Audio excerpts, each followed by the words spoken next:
денеска на меѓународниот ден на човековите права, заедно со министарката за образование Мила Царовска сме во посета на основното училиште Кирил Методи во Стајковци, каде што отворивме првата сензорска соба за децата со попреченост и интелектуални потреби. Средствата се во висина од 440.000 денара од општина Газибава, каде што 9 дечиња заради инклузија и она што треба да представува нивно вклучување во воспитно-образовниот процес, ја пуштивме денеска во употреба ова сензорна соба. Општина Газибава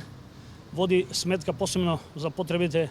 за децата и најуваме дека покрај ова сензорна соба веќе е во постапка за инклузија и изградба на нов центар за деца со попречености кој што ќе се гради во населба Железара и во рамките на самиот центар за посебни потреби ќе има исто така сензорна соба. На овој начин покажуваме дека водиме посебна грижа за инклузија на децата со посебни потреби во општина Газибава. Покрај сензорната соба ги вклучивме и образовните асистенти, каде што им помагаат на децата со посебни потреби во основното училиште Кирил Методи, вкупно се 9.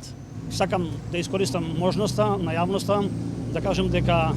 веќе е потпишано решението и тече тендерската постапка за изградба на нова физкултурна сала во основното училиште Кирил Методи во просторот кој што е одма лево до нас тука, и на тој начин основното училиште Кирил Методи, а следува и основното училиште на Охридски ќе бидат последните две училишта што ќе добијат спортски училишни сали за да можат и наставата по физичко присуство да имаат во удобни и добри услови.